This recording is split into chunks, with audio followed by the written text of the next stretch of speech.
Bonsoir à toutes et à tous. Bonsoir à vous qui venez de nous rejoindre sur Internet en direct sur le site de la Fondation du Protestantisme. Et bonsoir à vous tous qui êtes ici au Palais du Luxembourg, où nous avons la chance d'être accueillis ce soir pour fêter les 20 ans de la Fondation du Protestantisme. Alors nous sommes ensemble jusqu'à 20h autour d'un thème qui est cher à la Fondation, croire et donner, ou plus largement le rapport entre les protestants et la générosité.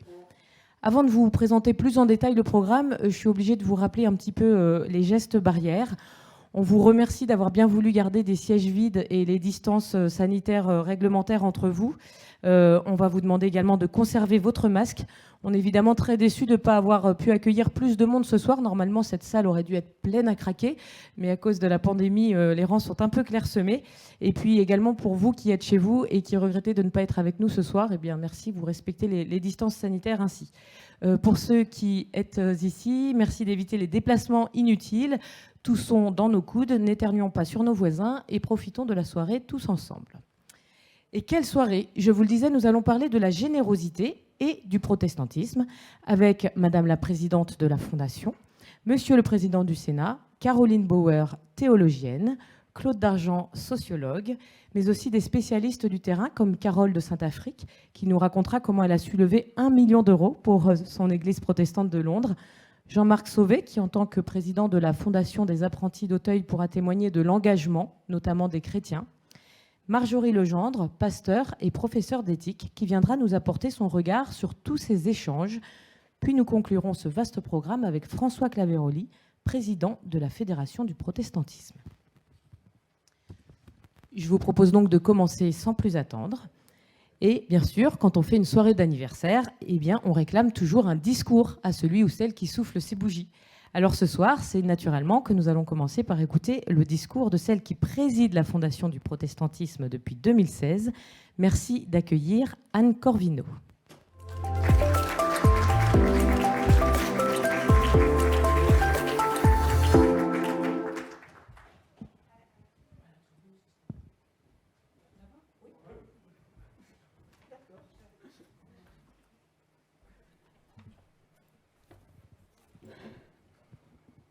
Mesdames et messieurs les présidents d'œuvres, les présidents d'églises, les présidents de fondations individualisées abritées à la Fondation du protestantisme, mesdames et messieurs les bénévoles engagés à nos côtés, mesdames et messieurs, chers amis, bonsoir et bienvenue à toutes et à tous.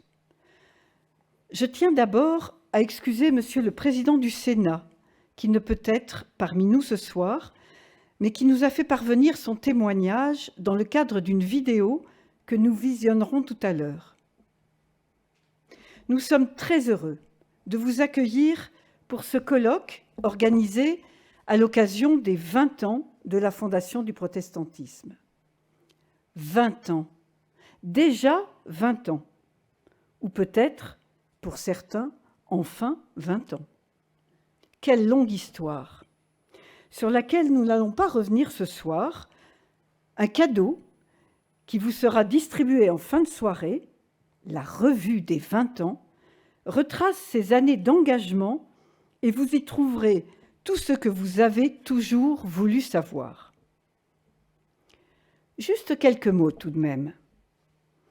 En 2001, après des mois, je crois même des années, de discussions avec les services de l'État, de montage de dossiers, naissait la Fondation du protestantisme, une institution particulière au service de la diversité du monde protestant. Cela n'était pas venu tout seul, ni si facilement, mais avec la volonté farouche de quelques-uns et avec le soutien des plus grandes institutions protestantes. Derrière ce projet, il y a d'abord des personnes, en l'occurrence 3 hommes, que je tiens à remercier ici particulièrement. Tout d'abord, Jean-Daniel Roch, architecte historique du projet, qui a engagé ce travail si important auprès des pouvoirs publics notamment. Et puis Jean Arnold de Clermont, alors président de la Fédération protestante de France, qui a mis son énergie, ses convictions au service de cette entreprise.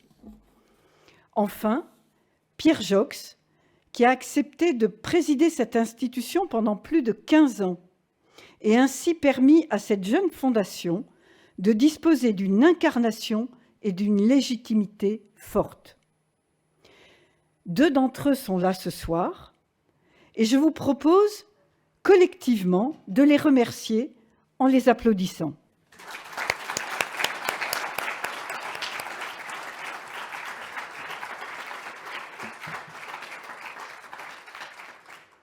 Ce travail n'aurait pas été possible sans le soutien moral et financier de nombreuses organisations protestantes, 23 au total, qui ont participé à la création de la Fondation.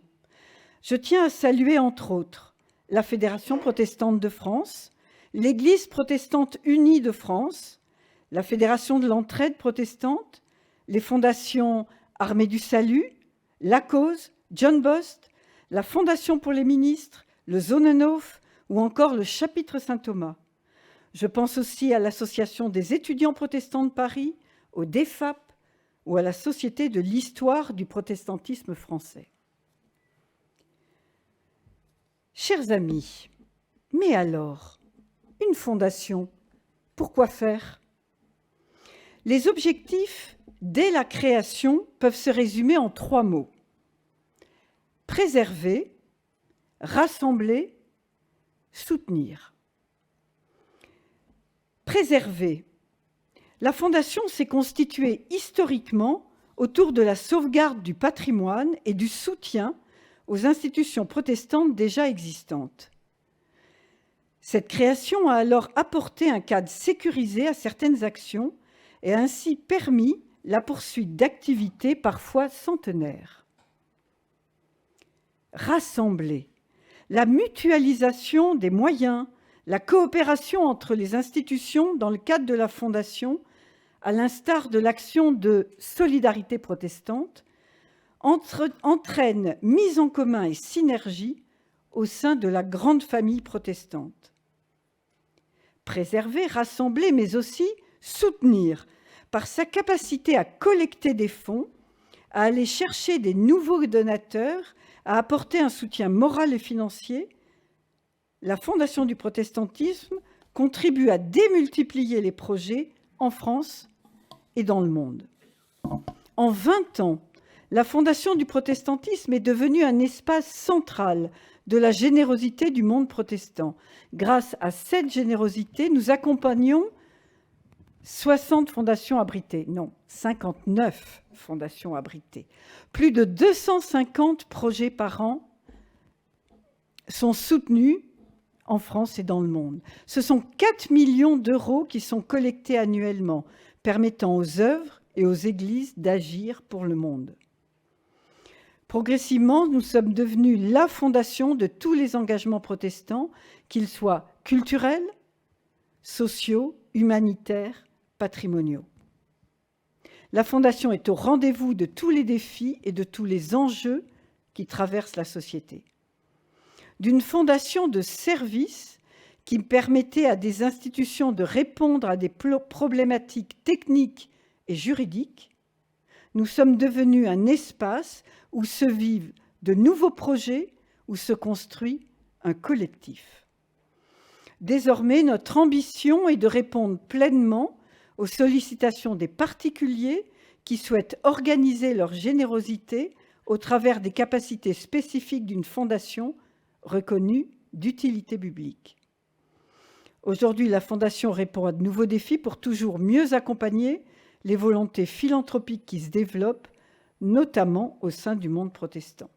Elle met des outils au service des institutions, mais aussi des particuliers pour collecter, protéger, financer des projets dans un cadre sécurisé. Nous voulons servir les œuvres pour faire vivre nos espérances communes. 20 ans après sa création, et alors que de nouveaux défis s'ouvrent à nous, il nous a paru nécessaire et naturel de nous interroger sur la relation qui peut lier notre foi et notre générosité. D'où le thème du colloque « Croire et donner, les protestants et la générosité ». Je nous souhaite à tous un colloque enrichissant qui va venir nous nourrir, nous questionner, peut-être nous déplacer, chacun dans notre générosité personnelle et collectivement dans nos outils au service de la philanthropie protestante. Pour finir, je tiens à remercier l'ensemble de nos intervenants pour leur participation et leur engagement à nos côtés en cette soirée. Je tiens également à remercier et féliciter les équipes de la Fondation qui ont organisé cette rencontre et qui accompagnent au quotidien les fondations abritées, les associations partenaires et nos nombreux donateurs dans leur démarche généreuse.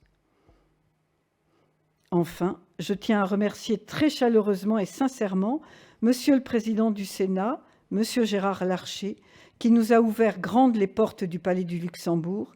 C'est un signe de plus que la Fondation du protestantisme, et à travers elle, les œuvres et les églises, sont bien au cœur de la République, au service des citoyens, et en particulier des plus faibles et des plus fragiles. Le président ne pouvant finalement pas être avec nous ce soir, voici une vidéo qu'il nous a envoyée pour contribuer à faire vivre notre réflexion.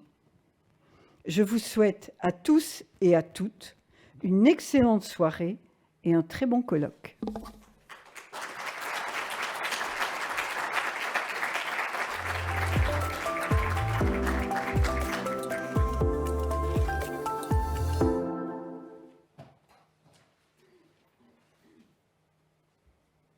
Monsieur le ministre, cher Pierre Joxe, Monsieur le président de la Fédération protestante de France, cher pasteur Claveroli, Madame la présidente de la Fondation du protestantisme, chère Anne Corvino, Mesdames et Messieurs, je suis très heureux que le Sénat vous accueille dans les salons de Beaufranc pour ce colloque organisé par la Fondation du protestantisme. Fondation qui a choisi pour thème « Croire et donner ». Ce thème résume parfaitement la mission de cette fondation, qui prône des valeurs de fraternité, d'intégrité et d'ouverture à son prochain. Je salue les différentes personnalités qui auront l'occasion de prendre la parole au cours de cette soirée, notamment François Claveroli, Pierre Joxe et Jean-Marc Sauvé. Croire et donner.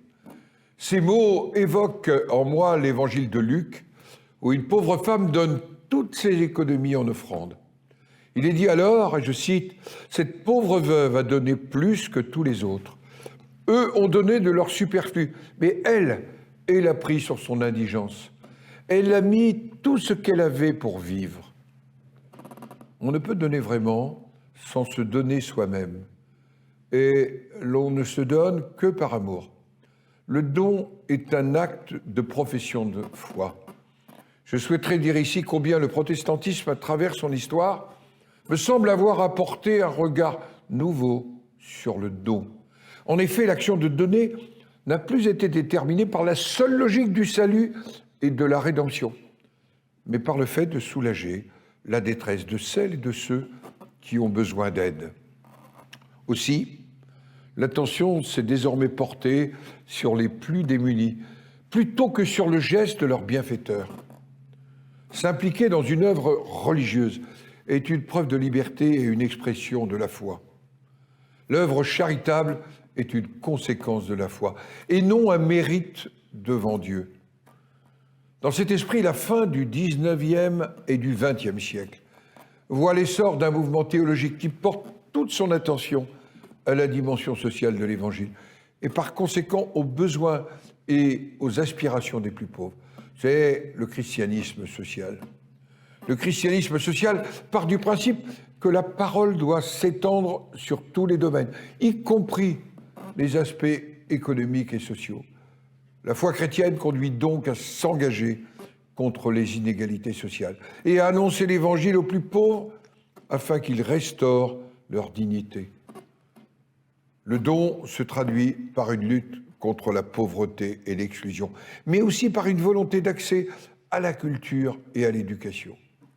Je sais combien cette question est pour vous fondamentale. À l'image de Ferdinand Buisson, qui fut l'un des principaux inspirateurs des lois scolaires de la Troisième République. On redécouvre à quel point le don doit être, comme le disait le pasteur Dietrich Bonhoeffer, une grâce qui coûte. Il écrit, et je le cite, « La grâce a bon marché. L'ennemi mortel de notre Église, c'est la grâce sans la croix. La grâce qui coûte, c'est l'évangile qu'il faut toujours chercher à nouveau. Elle coûte parce qu'elle est pour l'homme au prix de sa vie. Elle est grâce parce que, alors seulement, elle fait à l'homme cadeau de la vie. » Ainsi, la démarche protestante ne s'oriente pas en fonction d'une loi religieuse, ni de l'aspiration du bienfaiteur à son propre salut, mais selon la détresse et le besoin réel des femmes et des hommes, des enfants que nous rencontrons, d'où cet engagement associatif marqué chez les protestants. En témoignent notamment l'émergence et la vitalité de nombreuses associations telles l'Armée du Salut, la CIMAN, je pense à d'autres encore. Je pense particulièrement à la fondation John Bost, qui accompagne, soigne des personnes souffrant de troubles psychiques, de handicap, mais aussi des personnes âgées, dépendantes. Une fondation chère à notre cœur, à mon épouse et moi-même. Aussi, l'attention aux plus pauvres, aux malades, aux handicapés, aux personnes âgées dans le service de la diaconie est-il essentiel. Conformément à l'expression de John Bost, « Ceux que tous repoussent, je les accueillerai au nom de mon Maître. » C'est pourquoi la communauté protestante joue un rôle particulier qui dépasse bien largement ses propres frontières. De la fondation du protestantisme, qui favorise des actions de solidarité pour des projets éducatifs, sociaux ou humanitaires, croire et donner n'est évidemment pas l'apanage des protestants. Le Secours catholique, les apprentis d'Auteuil, entre autres, sont là pour le prouver, comme des associations qui ne font pas la charité, mais se sont spécialisées dans un domaine précis au service de leurs prochains. L'une des dernières paroles de Martin Luther a été « Nous sommes tous des mendiants, c'est cela la vérité ». Une telle conviction devrait constituer la source principale du regard chrétien sur le don. La foi est pertinente pour une action chrétienne dans un monde en détresse.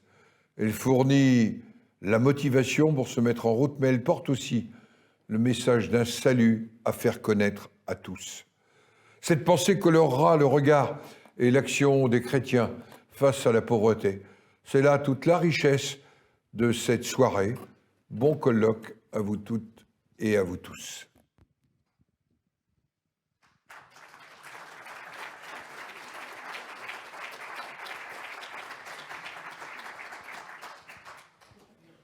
Merci beaucoup, Monsieur le Président Gérard Larcher. Merci pour cette analyse sur la générosité et le don.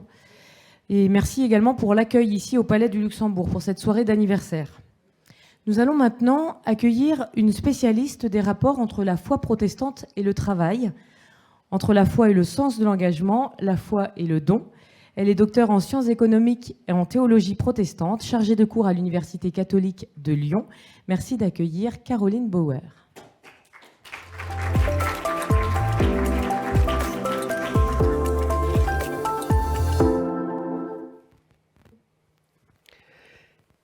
Mesdames et messieurs, bonsoir. Il m'a été demandé de présenter les caractéristiques de la générosité protestante. Monsieur Gérard Larcher a déjà donné pas mal de caractéristiques, alors je peux presque m'asseoir. Mais non, je suis venue de loin, alors je vais parler. Très généralement, l'engagement des protestants dans la société est compris comme répondant à un sens aigu d'une responsabilité sociale. Je vais d'abord suivre cette voie. Je commencerai donc en première partie par en rappeler les racines chez les réformateurs. En seconde partie, je prendrai un exemple plus tardif du XIXe siècle, fin du XIXe, qui illustrera cette compréhension de l'amour du prochain comme responsabilité sociale et politique en faveur de la justice. Pourtant, nous ne pourrons réduire la générosité à ce seul profil. En effet, l'engagement protestant demeure dans un constant mouvement de réinterprétation de lui-même en dialogue avec le monde. C'est en ce sens que dans un troisième temps, je voudrais vous présenter un débat contemporain qui ouvre une perspective nouvelle. Le don pourrait être aussi un acte de résistance. Dès la naissance de la Réforme, le sens de l'action généreuse s'est d'emblée trouvé réorienté par la découverte de Martin Luther, selon laquelle les bonnes œuvres ne contribuent en aucune manière au salut.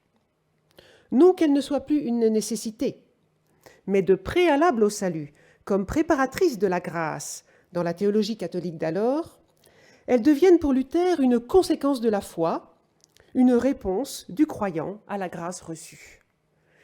C'est un retournement quant au sens du don qui aura de profondes implications sur les ressorts de la générosité protestante.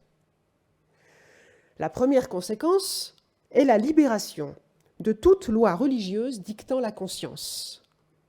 Luther écrit « La foi doit être le maître d'œuvre et le capitaine de toutes les œuvres, sinon elles ne sont rien. » Chacun est renvoyé à la lecture des Écritures, à sa lecture du monde, à l'interprétation de la foi. Le don devient l'expression d'une liberté. Seconde conséquence, le caractère spontané et immédiat de l'action généreuse s'en trouve, selon Luther, renforcé. N'ayant plus à travailler pour obtenir son propre salut, il ne reste plus au croyant qu'à mettre en œuvre l'amour que Dieu lui enseigne.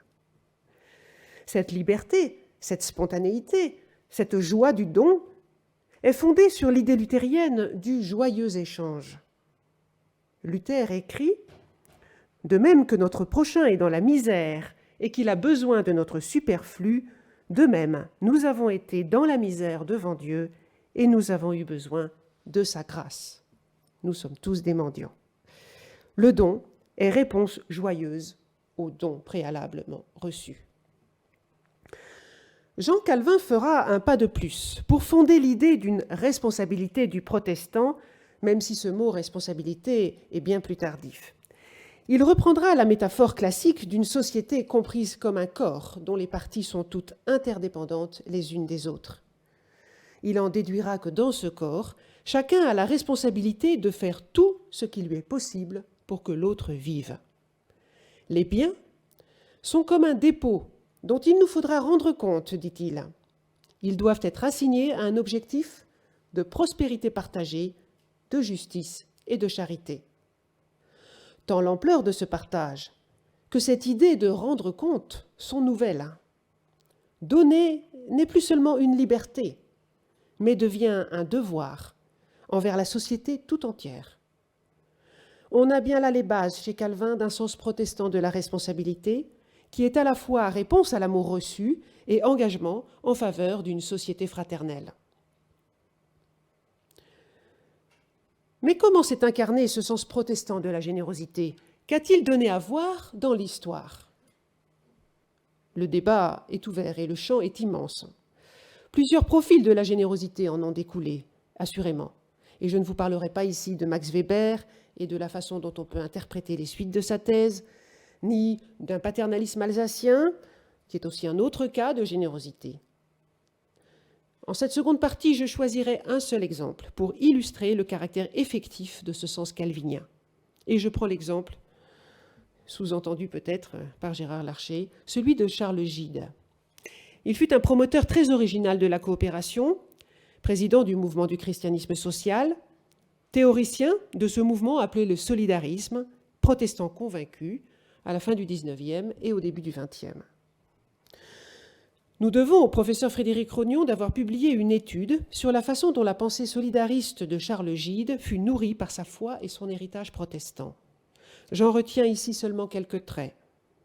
Charles Gide reprend lui-même des Écritures la métaphore du corps humain pour dire combien la doctrine chrétienne illustrerait la forme la plus haute de solidarité.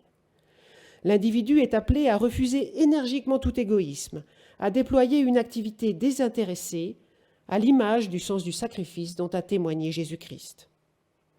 La fin à poursuivre est la transformation sociale. Car, dit-il, point de salut individuel sans transformation sociale. Et là, il en dit davantage que Calvin. L'engagement pour la justice sociale est donc alors sans limite et justifié par des arguments théologiques. Charles Gide affirme que l'amour du prochain n'a rien à voir avec l'aumône. La bienfaisance envers le pauvre nourrit la pauvreté plus qu'elle ne la combat selon lui. Pour résorber la pauvreté, il faut avant tout mettre en place des structures sociales permettant aux pauvres de s'intégrer. La proposition de république coopérative répondra à cela. Et la richesse y a sa place lorsqu'elle permet la redistribution. Autant d'arguments de facture calvinienne. Enfin, dernier trait que je souligne de cette responsabilité protestante mise en œuvre au moment du christianisme social, à l'image du sacerdoce universel, chacun doit pouvoir trouver sa place dans la société, dans la complémentarité mutuelle, là encore. Et de ce fait, pour Gide, il n'y aura de résolution de la question sociale que laïque et ouverte à la pluralité. En dernière partie, je voudrais introduire un débat plus contemporain en rendant hommage en passant au professeur François Dermange, qui aurait dû être à ma place pour vous parler ce soir et qui en a été empêché par un ennui de santé. Dans une étude récente, il met en parallèle les positions sur le don de deux grands penseurs protestants du XXe siècle, qui sont des références bien au-delà de nos cercles, à savoir Paul Ricoeur et Jacques Ellul. Et ce qui va nous intéresser, c'est la nouveauté qu'apporte ce débat. Jacques Ellul, comme Paul Ricoeur, à partir d'arguments différents, parviennent au même constat critique sur la société actuelle, qui repose, et je cite ici Ricoeur, qui repose sur l'esclavage de la convoitise. Développement technique et société de consommation sont liés au point de s'alimenter mutuellement, avec pour résultat la réduction de l'humain à ne se concevoir que comme producteur et consommateur, ou consommateur, selon les mots de Jacques Ellul, ou bien, selon les termes de Ricoeur, réduit à vivre dans une société du calcul et de la prévision. La rationalité instrumentale qui sous-tend ce système technico-économique élimine la question des fins de l'existence et donc du sens de nos vies. Même constat critique donc, à partir duquel pourtant nos deux auteurs vont tirer chacun des conclusions divergentes. Mais tous deux seront d'accord sur un point qui nous intéresse. Le don, comme expérience de la surabondance, est force de contradiction et permet de sortir du non-sens. Pour Ellul, peut-être plus pessimiste, l'homme aliéné n'a d'autre possibilité que de rejeter ce système contraire à sa liberté. Profaner l'argent, lui enlever son caractère sacré, devient, entre guillemets, je cite, un devoir de la foi. Or, je le cite encore, il est un acte par excellence qui profane l'argent, celui qui va directement à l'encontre de la loi de l'argent, celui pour lequel l'argent n'est pas fait, le don. Le don a pour Ellul un caractère prophétique. Pour Ricoeur, au contraire, cette société réglée par la raison instrumentale tourne à l'absurde et laisse donc place pour l'homme à toute latitude pour reposer cette question des fins à partir d'une éthique de conviction. C'est alors la raison d'être de l'Église, de redire à partir de son propre témoignage de foi que, je cite, « Le sens l'emporte sur le non-sens, non parce que nous le souhaitons, mais parce que c'est la loi profonde des choses. » Citant Paul dans l'Épître aux Romains, lorsqu'il dit « Là où le péché abonde, la grâce surabonde », Ricoeur écrit « Nous vivons donc sous un régime où il y a une économie de mort, le péché abonde, mais où cette économie de mort est traversée par une économie plus forte, à savoir que la loi de surabondance est la loi de l'histoire. Le don, qu'il soit geste ou parole pour Ricoeur, se réfère alors à un arrière-plan utopique, au sens non péjoratif du terme, qui fait pression et qui aide à lutter contre les excès réducteurs de nos sociétés.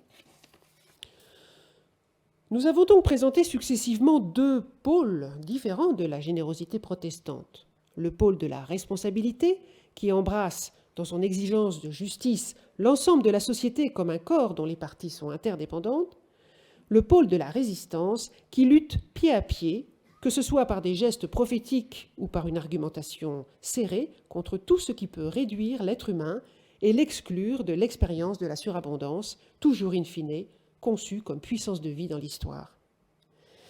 Si j'ai choisi d'intituler cette courte intervention « La générosité protestante entre responsabilité et résistance », c'est que peut-être, et je le soumets à votre propre réflexion, il ne faut pas opposer ces deux pôles, ils se complètent. Le sens protestant de la responsabilité s'inscrit dans la patiente dialectique entre l'éthique de conviction et l'éthique qui s'attachera aux conséquences de nos actes, telle que Max Weber a pu la formaliser en son temps. L'exemple de Charles Gide le démontre. Mais l'attitude de résistance, quant à elle, au-delà du potentiel de sens qu'elle permet de dévoiler et de l'actualisation de l'espérance qu'elle revendique, elle peut aussi être une façon de retrouver le caractère spontané, sans calcul et radical du don, que Martin Luther comprenait comme conséquence immédiate de la justification par la foi. Je vous remercie.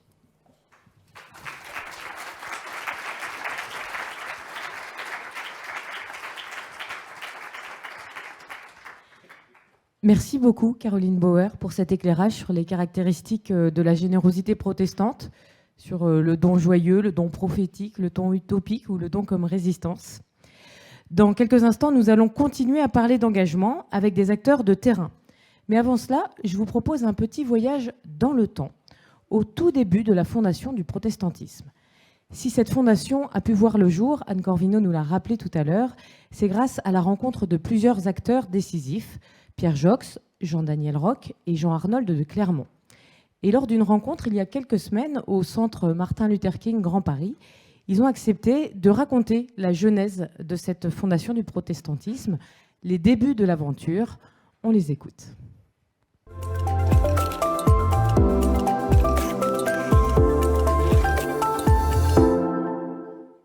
Alors Pierre Joxe, vous avez été le tout premier président de la Fondation du protestantisme depuis sa création jusqu'à 2016.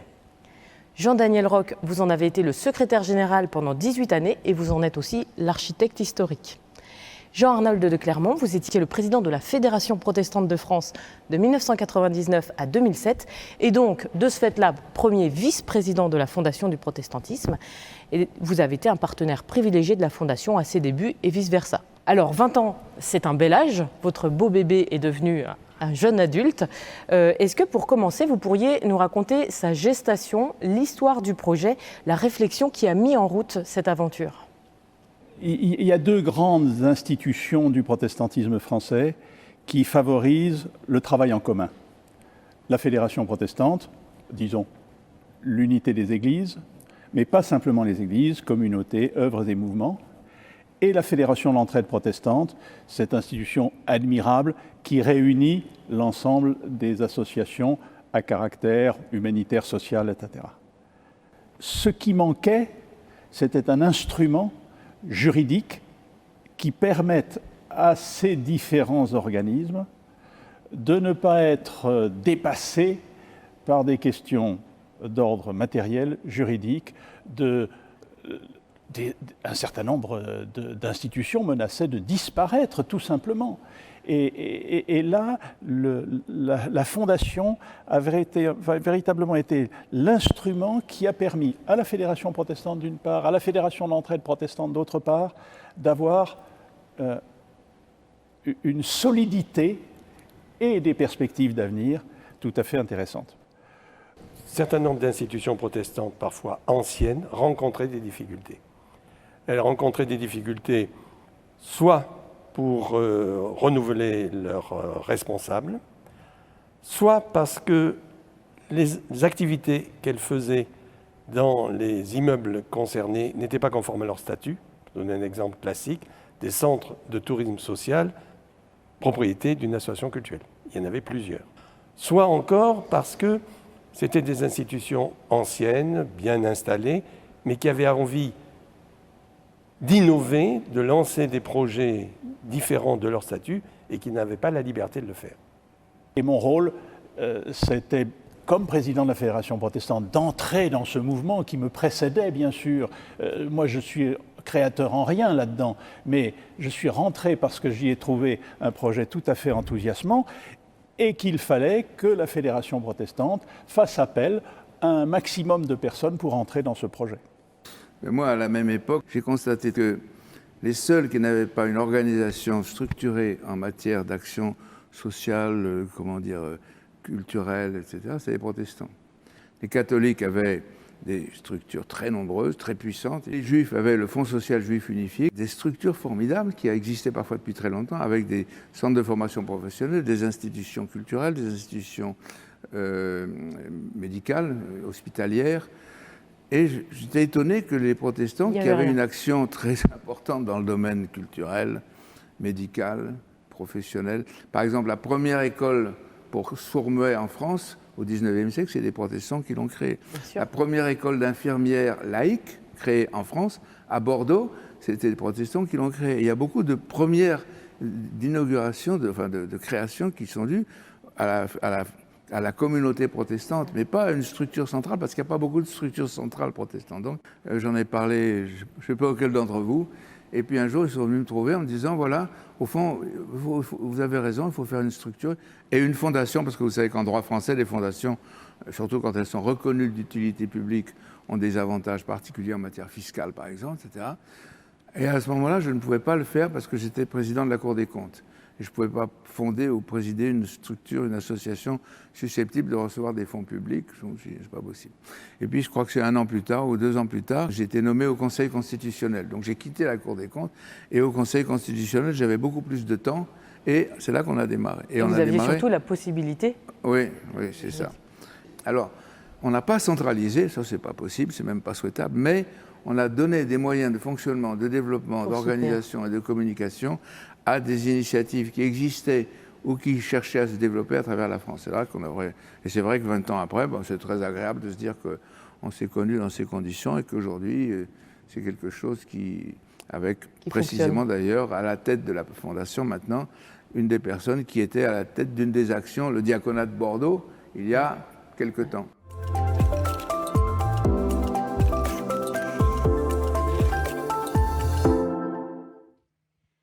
Alors nous allons maintenant poursuivre notre soirée. Et je vais accueillir autour de cette table ronde, plutôt ces 2 petites tables rondes, Claude Dargent. Vous êtes sociologue, vous êtes chercheur au CEVIPOF et vous êtes auteur de plusieurs recherches sur le monde protestant. Je vais vous accueillir de ce côté-là. Et vous allez nous parler de l'engagement des protestants dans un instant. Je vais accueillir également Carole de Saint-Afrique. Bonjour. Vous nous raconterez votre engagement dans la paroisse protestante de Londres, où vous avez réussi en moins de 3 ans à lever plus d'1 million d'euros pour la rénovation de l'église, et puis de votre rôle actuel au sein de l'association Flamme, créée par un généreux donateur pour soutenir le protestantisme français dans sa diversité. Et puis je vais également accueillir Jean-Marc Sauvé. Bonsoir, je vais vous demander de nous rejoindre. Alors, on a beaucoup entendu parler de vous ces derniers temps pour votre travail au sein de la CIAZ, la commission indépendante sur les abus sexuels dans l'Église catholique, et pour vos fonctions d'ancien vice-président du Conseil d'État. Mais ce soir, c'est au titre d'une autre responsabilité que nous sommes heureux de vous accueillir, celle de président de la Fondation des apprentis d'Auteuil. Vous nous partagerez votre regard de connaisseur sur les organisations d'intérêt général. Enfin, je vais accueillir Marjorie Legendre. Bonsoir.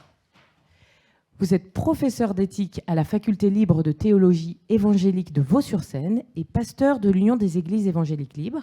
Vous poserez votre regard de bibliste sur nos échanges. Avant de discuter tous ensemble, puisque je vous passerai la parole tour à tour, on va commencer par vous, Claude Dargent. Vous avez planché pour nous ce soir sur la question de l'engagement des protestants dans le secteur associatif et caritatif. Merci beaucoup. Bonsoir, mesdames et messieurs. Oui, lorsqu'on m'a contacté à propos de cette réunion, j'ai trouvé le thème tout à fait intéressant, parce que c'est un thème sur lequel on a des idées empruntées à l'histoire sociale, Pierre Jox vient de le démontrer, empruntées à l'histoire des idées, empruntées à la théologie, comme ça a été brillamment montré, et que ça le sera de nouveau, j'en suis sûr, au cours de cette soirée. Mais on manquait d'études de sciences sociales récentes sur ce sujet. Et après tout, c'est un objet de sciences sociales que de s'interroger sur la générosité d'un groupe religieux comme le protestantisme. Et donc, j'ai trouvé le défi intéressant. Alors, le problème, c'est qu'évidemment, quand on est sociologue, on travaille sur du matériau quantitatif, et je n'avais pas à ma disposition une enquête que je puisse faire rapidement sur le sujet. Donc il a fallu prendre une enquête importante qui venait d'être faite de nouveau, qui est l'enquête sur les valeurs des Européens. Et cette enquête, eh bien, on peut la questionner à l'aune de ce qui nous rassemble ce soir. Cette enquête, elle est administrée dans l'ensemble de l'Europe, et évidemment, on demande la confession et la religion. Et donc, vous voyez ces résultats. Donc, sur les 55 000 et quelques personnes interrogées, on trouve 9% de personnes qui se déclarent protestantes et un peu plus d'1% qui se déclarent évangéliques. Les deux items ont été proposés en parallèle, puisqu'on sait que certains évangéliques ne se reconnaissent pas fatalement dans l'étiquette protestante. Et donc, on va regarder ensemble ce que donne ce croisement avec les questions qui tournent autour de la générosité dans l'enquête. Évidemment, on est obligé d'emprunter des chemins de traverse quand on fait ce qu'on appelle l'analyse secondaire d'enquête, parce qu'on n'a pas posé directement les questions qu'on aurait aimé voir posées. Mais vous allez voir qu'un certain nombre d'entre elles nous disent des choses sur le thème qui nous intéresse. La première chose, on a interrogé les Européens sur les valeurs qu'il était nécessaire de promouvoir dans l'éducation, sur les 5 valeurs. Et parmi ces valeurs, il y avait la générosité qui était proposée. Et alors là, j'ai été un peu déçu. J'ai été un peu déçu, voire embêté, parce que vous voyez, en moyenne, 23% des Européens mettent la générosité dans les qualités qu'il convient d'encourager chez les enfants. Et les protestants ne se différencient guère de la chose, puisqu'on a 24%, on a un chiffre plus élevé chez les évangéliques, 35%, mais grosso modo, ça n'est pas démonstratif. Alors évidemment, la concurrence est rude. Il y a toute une série d'autres qualités qui étaient proposées, qui étaient parfois mises en avant par les protestants, l'indépendance, la tolérance et le respect, les bonnes manières, l'imagination, mais s'agissant de ce qui m'intéressait directement, je trouvais que cette réponse ne me satisfaisait pas par rapport à ce que je pouvais attendre. Heureusement, c'est une longue enquête. Et il y a toute une série d'autres questions qui ont été posées et qui, on va le voir de ce point de vue-là, contrebalancent très largement cette première réponse. Il y a une question qui porte sur le travail bénévole. Et qui demande effectivement, est-ce que vous, Européens, est-ce que vous avez accompli du travail bénévole au cours des 6 derniers mois? Et que là, tout de suite, la singularité protestante s'affirme. Sur une moyenne européenne de 19% de réponses positives, on monte à 36% chez les protestants et à 33% chez les évangéliques, soit beaucoup plus que chacun des autres groupes rassemblés ici. Donc, il y a très clairement, et dans l'ensemble de l'Europe, une très forte prédisposition des protestants à donner de leur temps. Et c'est une forme de générosité centrale, on en reparlera sûrement tout à l'heure, mais c'est quand même quelque chose de tout à fait décisif et qui va plus loin que la simple pétition de principe, c'est-à-dire effectivement à ce point-là être prêt à donner de son temps, c'est un signe qui singularise de ce point de vue-là les protestants européens. Et alors, où est-ce qu'on donne du travail? Où est-ce qu'on fait du travail bénévole? Évidemment, c'est dans les associations en particulier. Et donc, qu'en est-il de la tendance des protestants européens à s'associer? Alors là aussi, on a de la littérature, on a des connaissances de terrain, mais bon, Max Weber, qui a été évoqué tout à l'heure, évidemment, nous avait écrit des choses. Les historiens d'histoire sociale, en particulier sur le XIXe siècle, avaient également montré des choses. Mais qu'en est-il aujourd'hui? Eh bien, vous voyez, alors il ne faut pas que j'aille trop vite.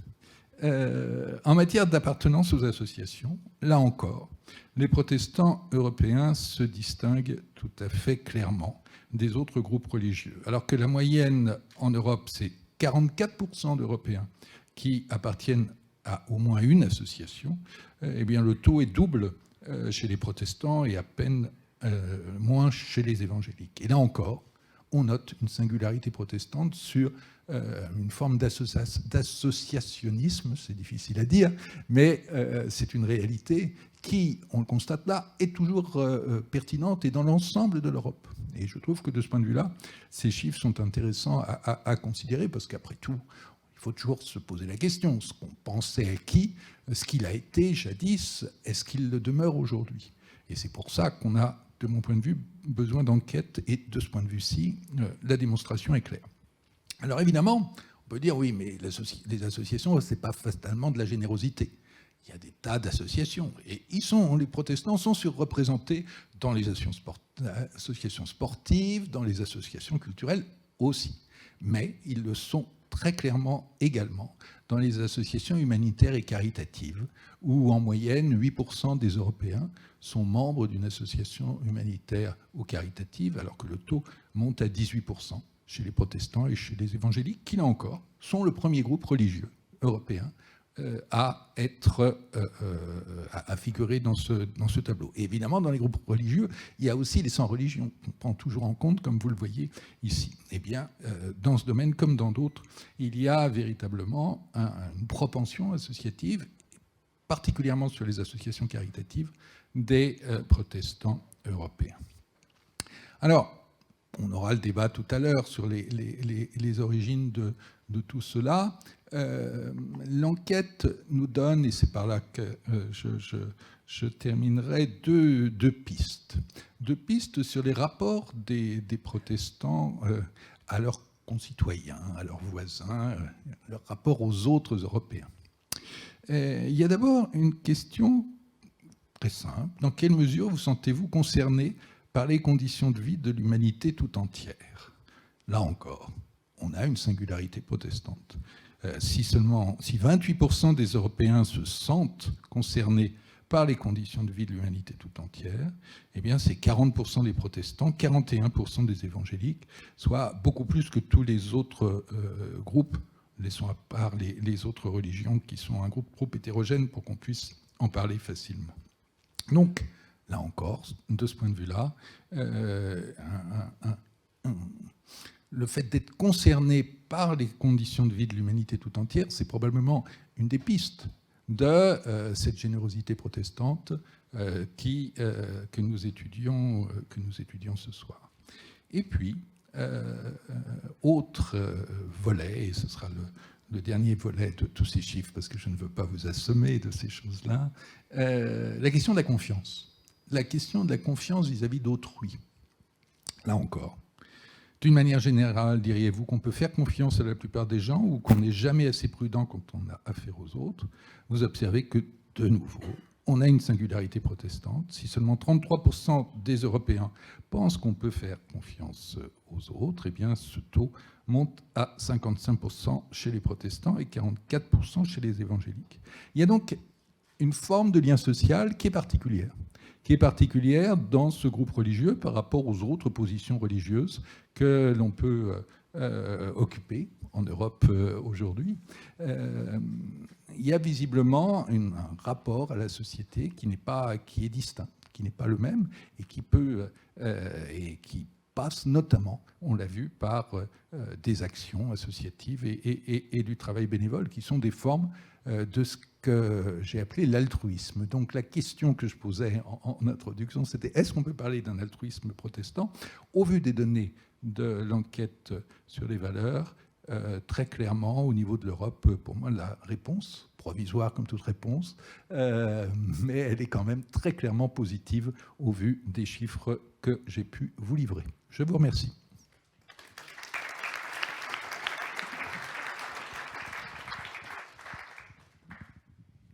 Merci beaucoup, Claude Dargent, d'avoir fait parler les chiffres.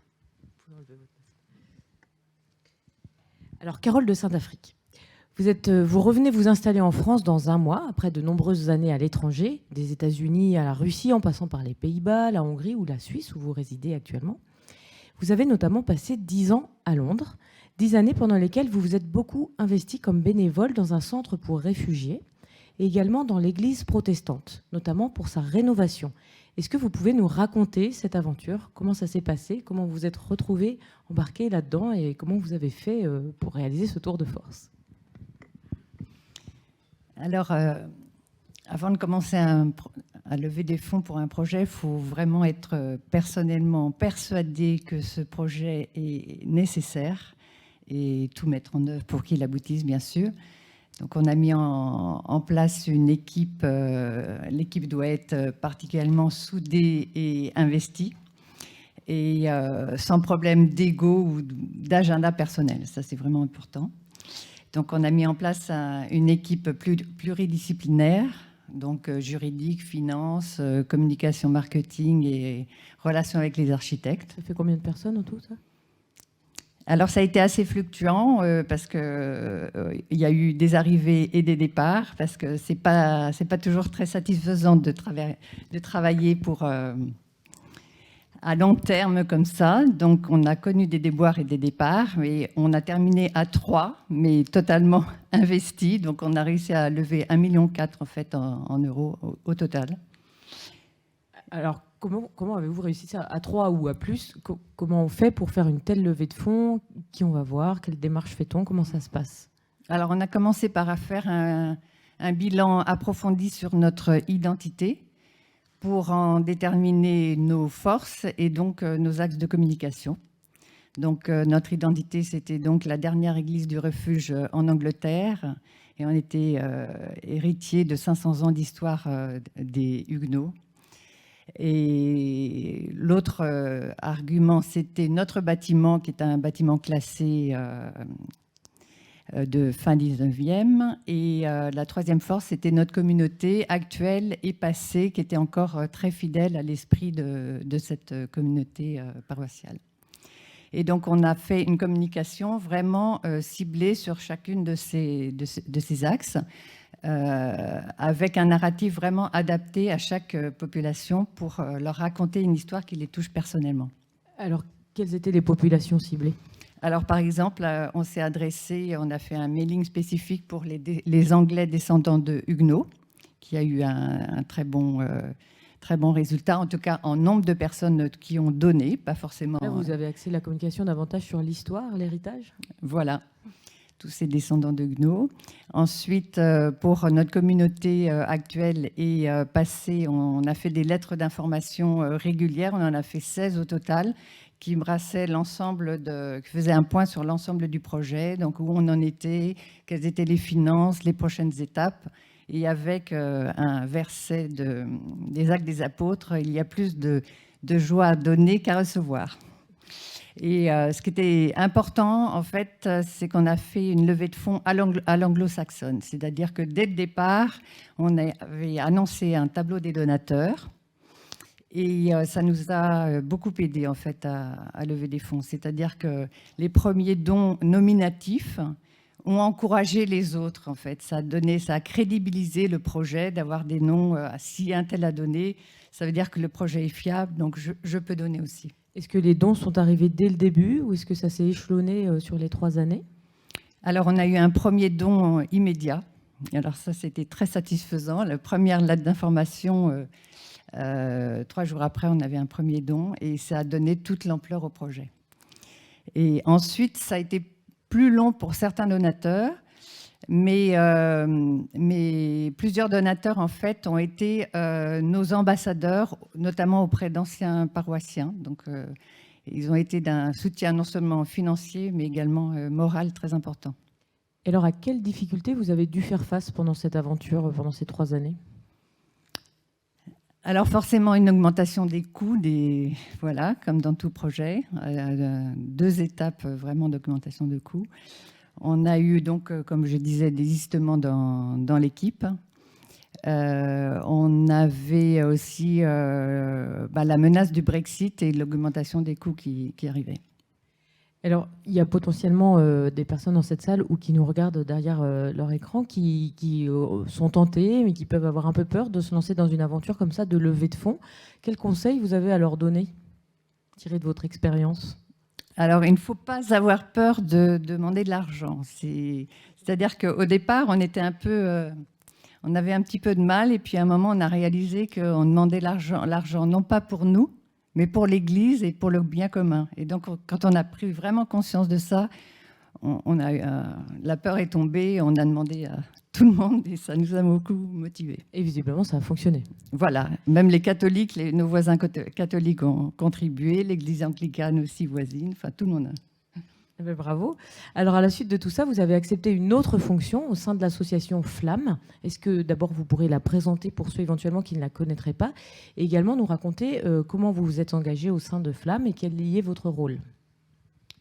Donc Flamme, c'est une association loi 1901 qui a été créée en mars 2020 et qui veut dire foi, lumière, action et ministère.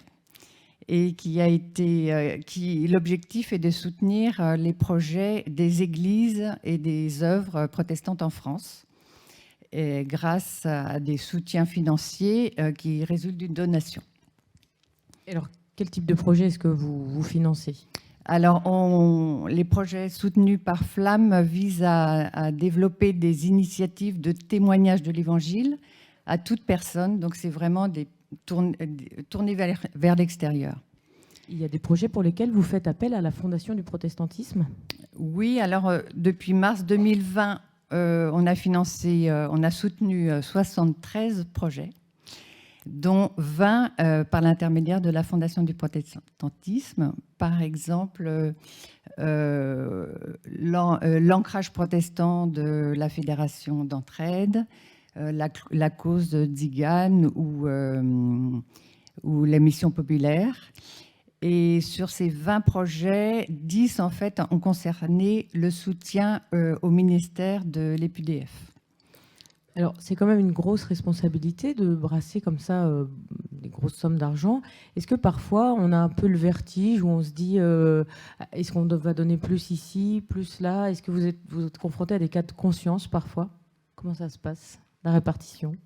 Alors, c'est vrai que c'est beaucoup de responsabilités, mais on prend les dossiers un par un et on garde notre discernement par rapport à l'objet de Flamme et des critères de choix qu'on a édictés au fur et à mesure. En fait, on s'est rendu compte qu'il fallait avoir vraiment une charte pour nous orienter dans nos décisions. Et donc, on a mis en place 9 principes qui nous aident à discerner. Et alors, tout à l'heure, vous nous avez raconté que vous aviez été dans la position de demandeuse de fonds, vous avez dû réclamer de l'argent.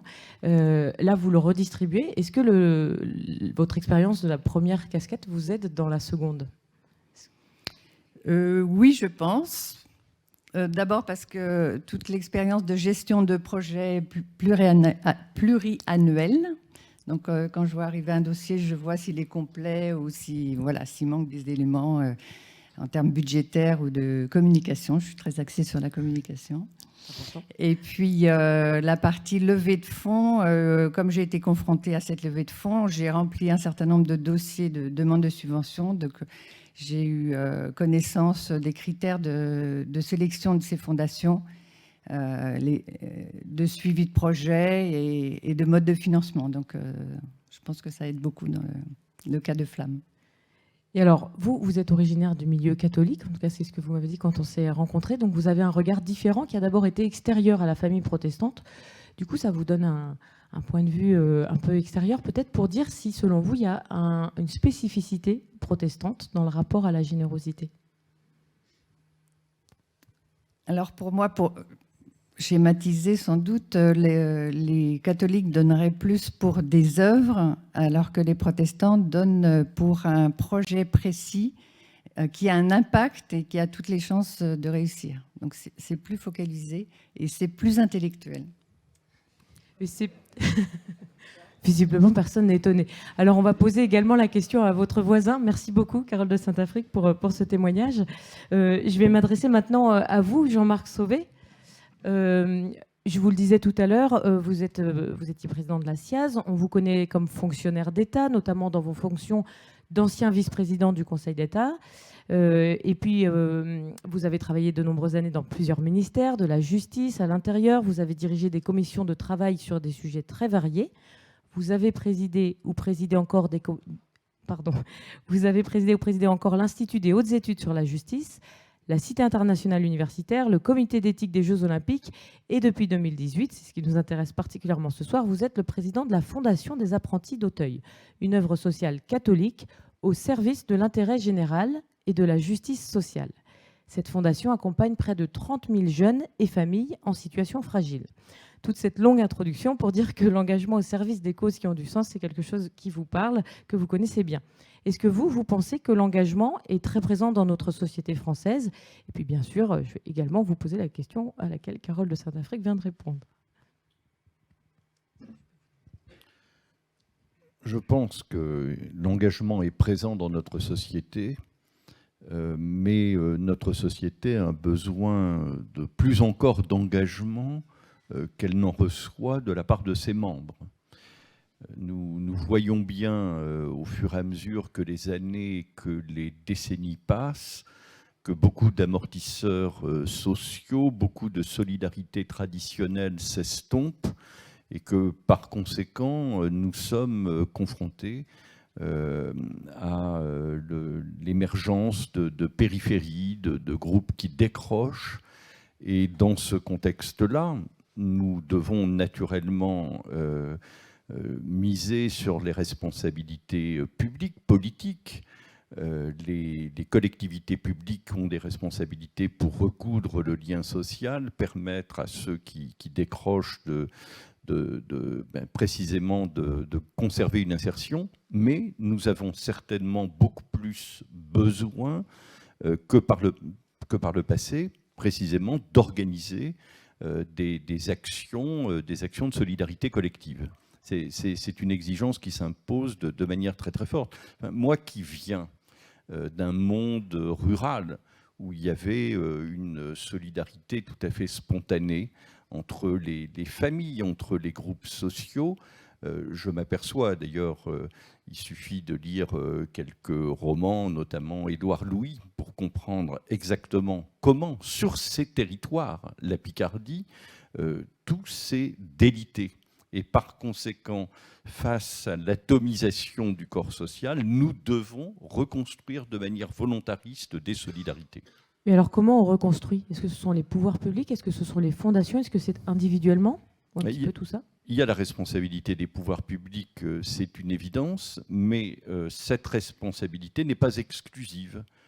Les citoyens, les groupes sociaux, et notamment, nous allons y venir, les différentes confessions ont des responsabilités particulières et qui dérivent en réalité de leur propre vision du monde et notamment de la croyance en Dieu, et tout par de là, et notamment de notre qualité, de notre identité de fils de Dieu, et par conséquent du lien de fraternité qui s'établit entre nous et qui ne peut pas être purement virtuel, qui doit avoir des conséquences concrètes et pratiques. Donc là, pour illustrer les chiffres que Claude Dargeon nous donnait tout à l'heure, vous pensez qu'il y a réellement une dimension chrétienne de l'engagement encore aujourd'hui? Il y a une dimension chrétienne, je pense, c'est tout à fait clair, c'est tout à fait évident, on l'a vu en particulier pour la communauté protestante en Europe. C'est un acquis, mais c'est un acquis qu'il faut entretenir et développer.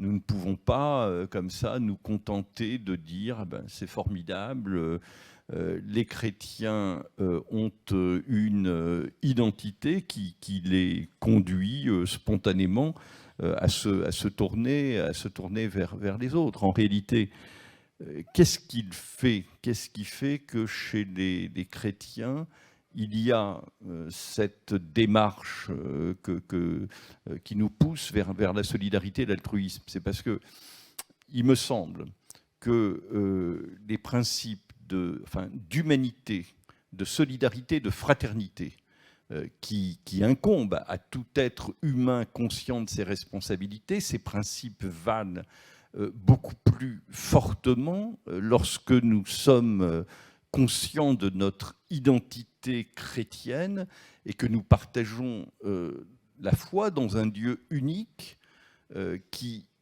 aime l'humanité, dont nous sommes les enfants, dont nous sommes les enfants, et que par conséquent, eh bien, nous en avons, il y a des conséquences qui s'en déduisent et qui s'en déduisent immédiatement. Comment dire, aimons-nous les uns les autres, puisque l'amour est de Dieu, et que quiconque aime est né de Dieu et connaît Dieu. Alors, on lit Saint Jean, on lit la première lettre de Saint Jean, chapitre 4, verset 9. Bon, on peut le lire comme ça. Et ça peut aussi nous mettre en mouvement. Et par conséquent, il me semble que dans la charité et dans la solidarité, il y a une double dimension. Il y a la reconnaissance de la dignité de la personne humaine. Et cette dignité, nous l'avons tous en partage, y compris les personnes les plus souffrantes, celles qui ont le plus décroché parmi nous. Ça peut être les personnes en situation de handicap, etc. Bon, donc exigence de dignité, exigence d'égalité entre nous, exigence de justice. Et je pense que l'engagement a une autre dimension qui est une dimension qui est plus, je dirais, qui est plus une profession de foi. Il me semble que en nous engageant et en nous engageant au service de nos contemporains, d'une manière ou d'une autre, catholiques et protestants, eh bien, nous manifestons quelque chose qui nous dépasse. En réalité, il me semble que nous manifestons la gloire de Dieu. Alors, je n'entrerai pas dans le débat sur les œuvres et la grâce. Vous êtes en minorité ce soir. Saint Jacques et Saint Paul. Oui, mais si vous voulez, pour moi, ce qui est quand même très très important, enfin, le cœur des choses, comme je vous l'ai dit, c'est Saint Jean. Voilà. Nous sommes tous enfants de Dieu et frères, et ça a des conséquences qui sont très fortes pour nous. Il y a une autre dimension, c'est Matthieu 25. Voilà. Ce que vous avez fait au plus petit d'entre les miens, c'est à moi que vous l'avez fait.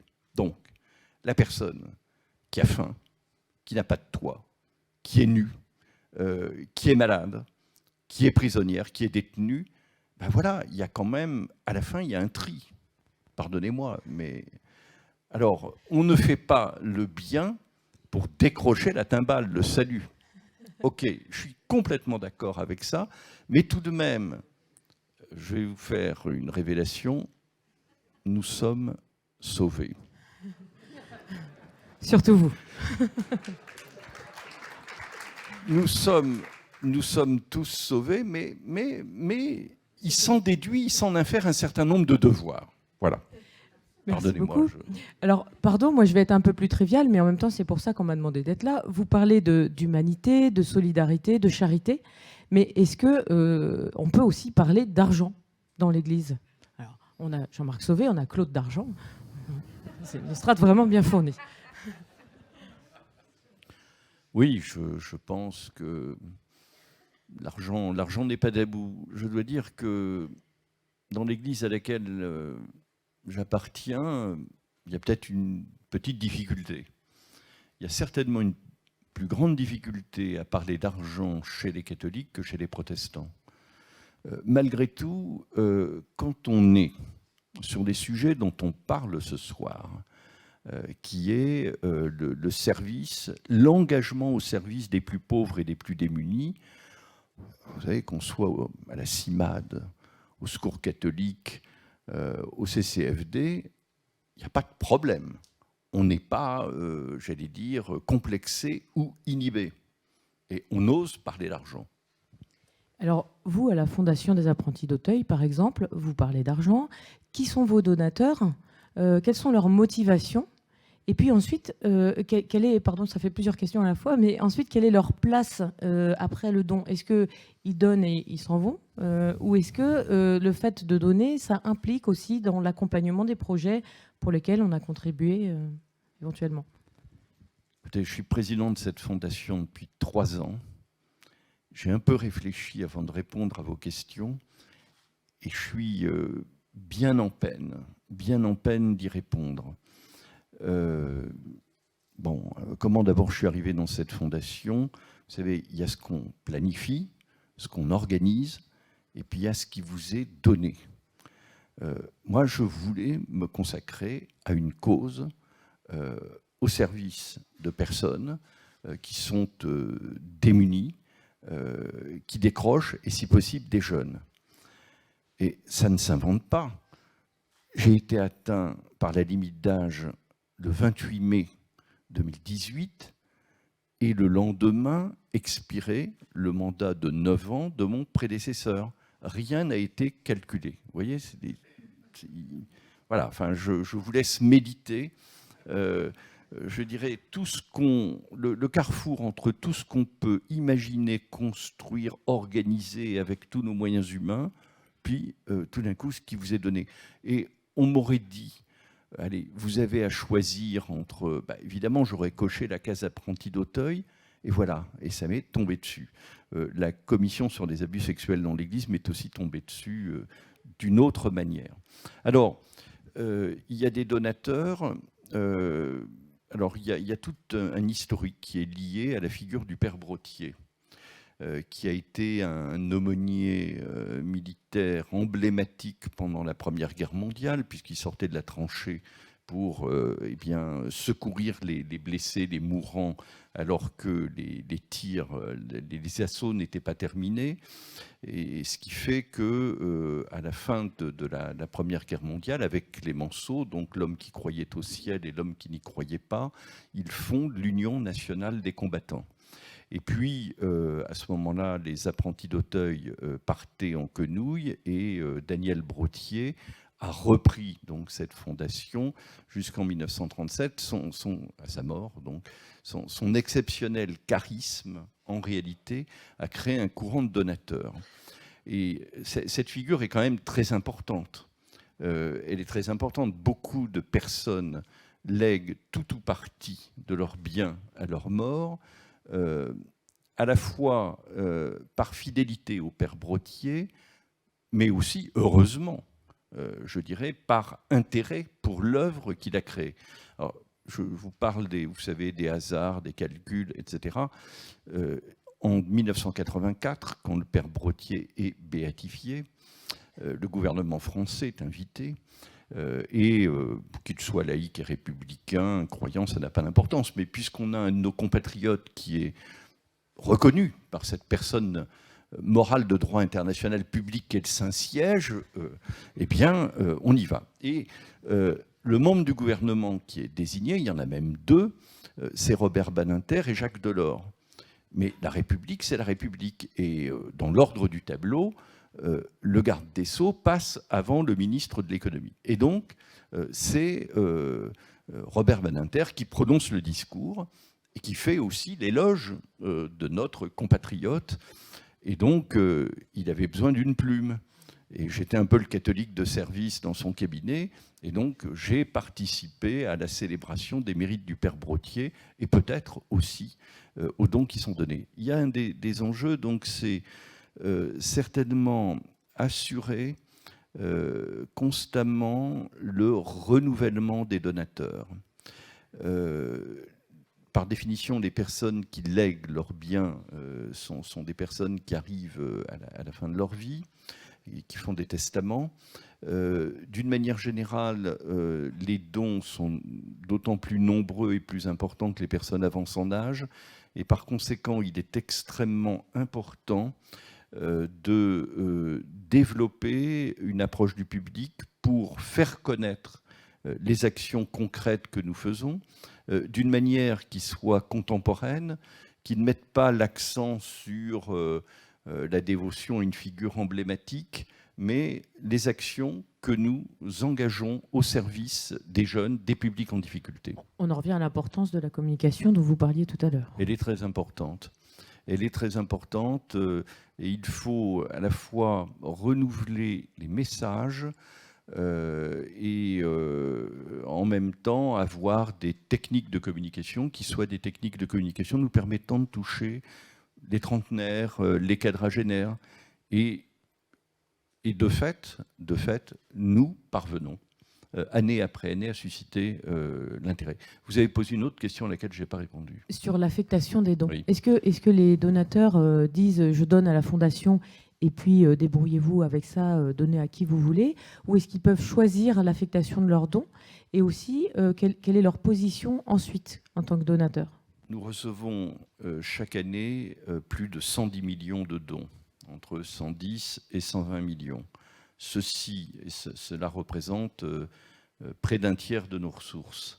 Cela nous crée de grands devoirs, et notamment, Fondation du protestantisme aujourd'hui, colloque de la Cour des comptes hier, notamment en termes de contrôle interne. Il y a un travail extrêmement approfondi, une organisation qui est mise en place, un système d'audit et de contrôle. Vous voyez, au cours des 10 dernières années, nous avons fait 8 audits sur des thèmes en relation avec la gestion des dons, avec la conformité de l'affectation des dons au regard, non pas seulement de l'objet de la Fondation, mais les intentions des donateurs, le respect de la volonté des testateurs, etc. Ce sont des sujets fondamentaux. Ça veut donc bien dire qu'il y a des donateurs qui disent, par exemple, moi je lègue une certaine somme, mais pour cette œuvre-là. Exactement. Pour des actions déterminées, nous avons mis en place un dispositif de traçabilité des dons qui permet donc d'en suivre l'affectation et d'apporter une information spécifique aux donateurs qui s'intéressent à une branche particulière de notre action. Puisque nous venons en aide, nous scolarisons des décrocheurs qui sont en limite de handicap. Nous avons des collèges, des lycées, des écoles. Nous avons des actions d'insertion professionnelle pour des personnes qui n'ont absolument aucun diplôme, aucune scolarisation, aucun stage, enfin les NEETs. Et nous participons à des actions de protection de l'enfance. Je voudrais dire au passage qu'Apprentis d'Auteuil est aujourd'hui le premier opérateur national pour accueillir des mineurs étrangers non accompagnés. Et nous avons développé, sous l'influence du conseil d'administration, on a commencé il y a près de 20 ans, un peu moins que l'âge de la fondation du protestantisme, un travail en direction des familles, de soutien à la parentalité, avec des maisons des familles, et aussi des crèches d'insertion pour non pas avoir des crèches pour des enfants de CSP+, cadre supérieur, qui doivent être pris en charge, mais en réalité pour des enfants dans des familles monoparentales et avec des parents auxquels on propose des parcours d'insertion. Voyez ? Et donc, il y a un fléchage des dons, il y a aussi donc un outil qui nous permet de suivre et de renseigner les donateurs sur ce que nous faisons. Et nous sommes très attachés aussi à l'évaluation des impacts des dons que nous faisons, avec des études d'impact social. Et d'une manière générale, donc, il faut qu'il y ait dans nos actions à la fois de la transparence et du compte-rendu. Alors, il va de soi qu'après, pour les grands donateurs et pour les philanthropes, là, on peut être conduit à faire du sur-mesure pour une action déterminée qui serait financée en tout ou partie par un grand donateur ou par un philanthrope. Mais le dispositif de suivi, de traçabilité, de transparence qui est mis en place vaut pour tous, pour tous les donateurs. Et alors, est-ce que vos donateurs sont des donateurs, je ne peux pas dire des simples donateurs, mais est-ce que ça s'arrête là ou est-ce qu'il y a des donateurs qui souhaitent ensuite accompagner les projets qu'ils financent, qu'ils soutiennent? Alors, oui, quand le don prend, par exemple, la forme d'une fondation abritée. En tout cas, nous tenons beaucoup, nous, à contrôler l'utilisation des dons que nous recevons et nous veillons bien à la conformité des dons à la finalité de la fondation. Je disais par exemple pour les fondations abritées, ce n'est pas une auberge espagnole. On ne vient pas s'adosser à Apprenti d'Auteuil pour faire son frichti. On vient s'adosser à Apprenti d'Auteuil pour conduire des actions qui s'inscrivent vraiment dans l'objet social d'Apprenti d'Auteuil. Merci beaucoup, Monsieur Sauvé. On va vous redonner la parole dans un instant, mais d'abord, je voudrais vous passer la parole, Marjorie Legendre. Quel regard vous portez, qu'est-ce que toutes ces interventions vous inspirent en tant que bibliste ?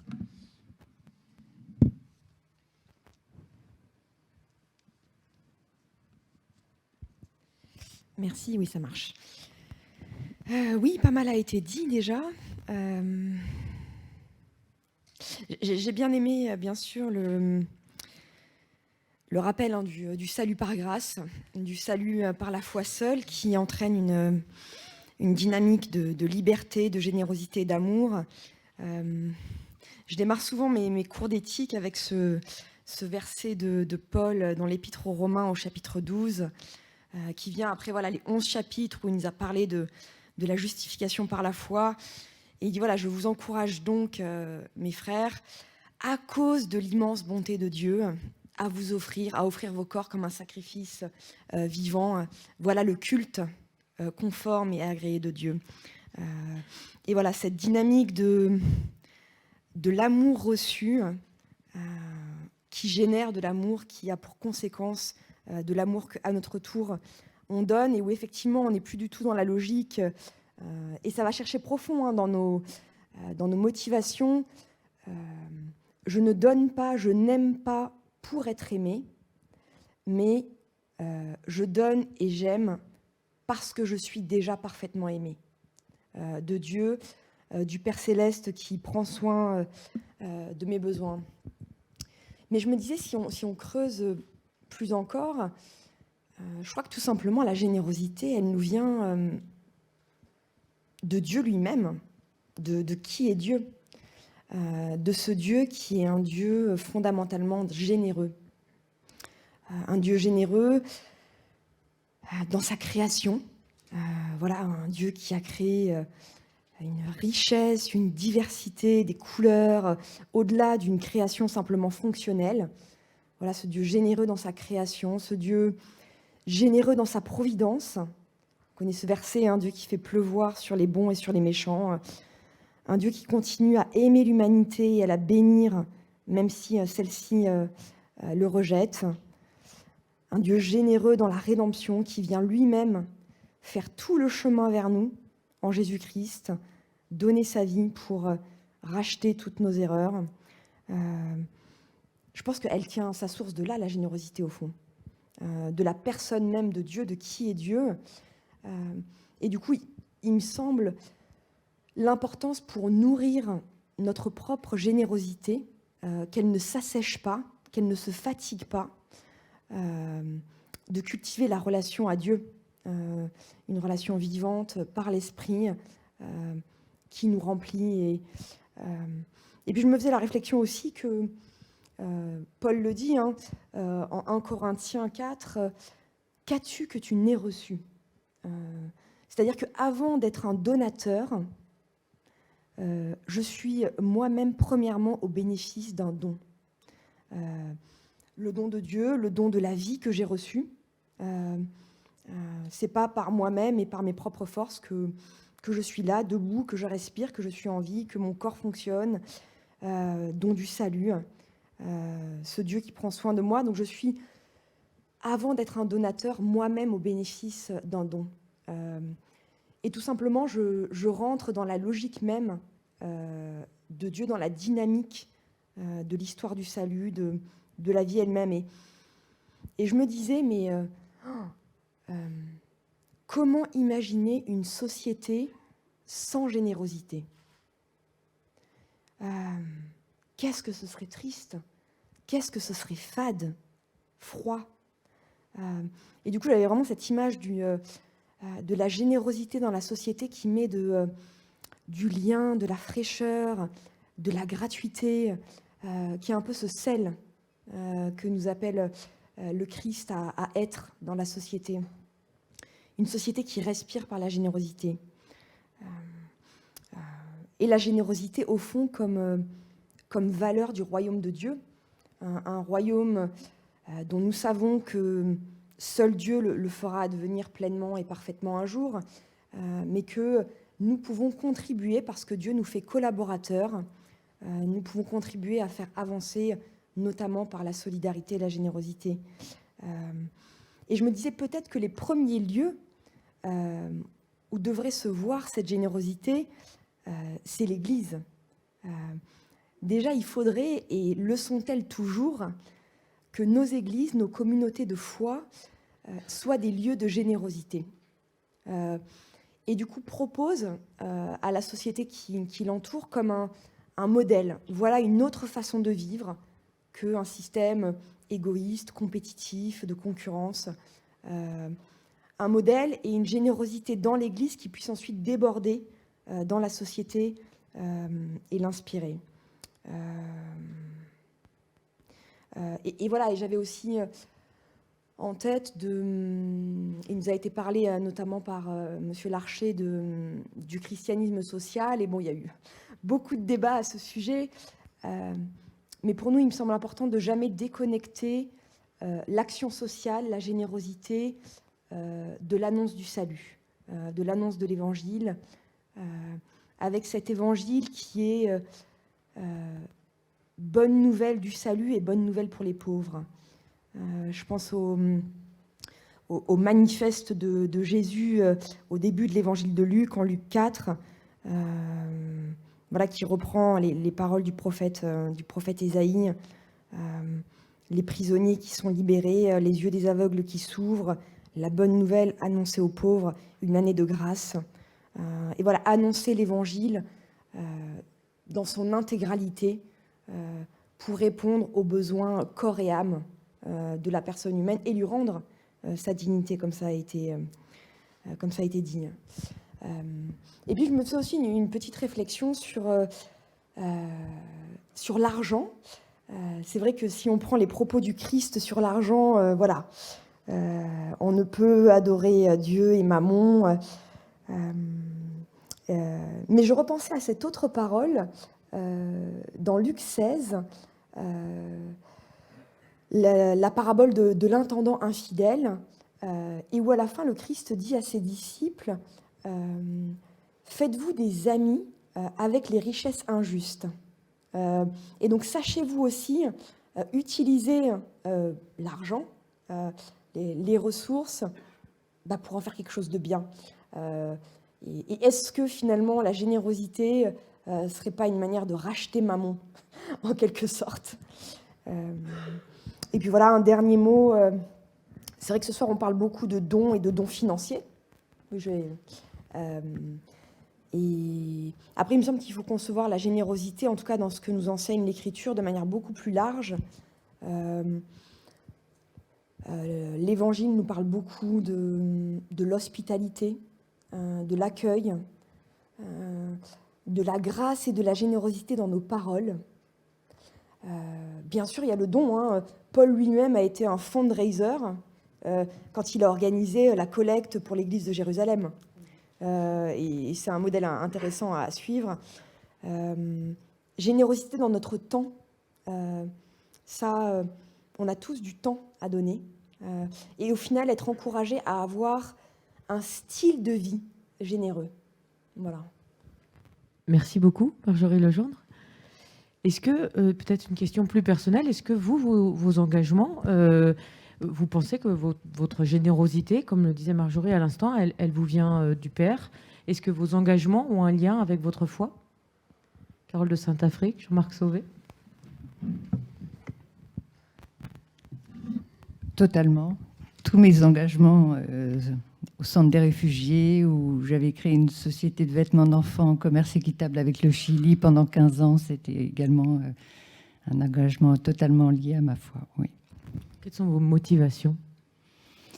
Pour moi, la foi n'est pas éthérée, elle est vraiment dans le témoignage, et vivre sa foi, c'est témoigner, c'est mettre c'est mettre ses compétences au service du bien commun. Qu'as-tu fait de ton talent? Et est-ce que vous pensez, comme vient de le dire Marjorie Legendre, que cette générosité qui est en vous, qui vous habite, elle peut vous venir de Dieu? Oui, tout à fait. Elle ne vient pas de moi-même. Vous la faites fructifier. Voilà. Jean-Marc Sauvé. Je suis complètement d'accord avec ce que vient de dire Madame de Saint-Affrique. Si je n'étais pas chrétien, si je n'étais pas croyant, je pense que j'aurais certainement des engagements humanitaires ou philanthropiques. Mais étant chrétien, croyant, en réalité, j'obéis à une nécessité.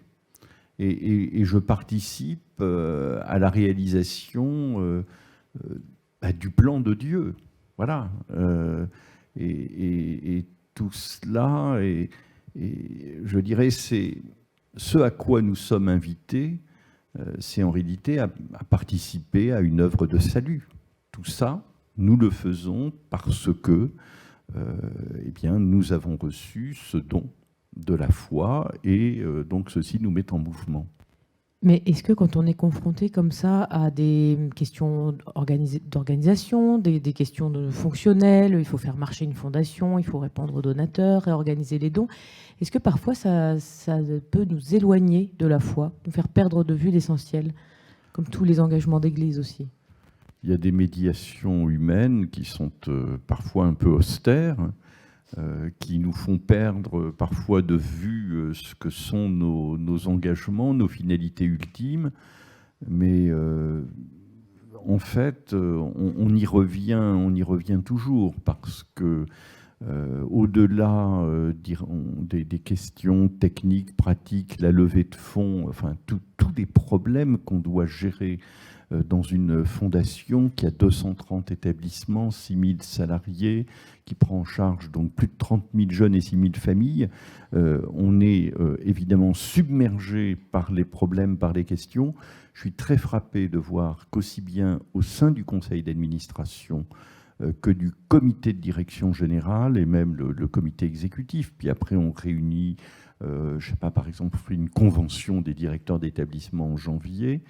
Ce qui est très impressionnant à Apprentis d'Auteuil, c'est que ce qui nous met en mouvement, c'est précisément notre foi chrétienne. Alors on le formulera peut-être de manière un peu différente des uns et des autres, d'une manière complémentaire et qui s'enrichit.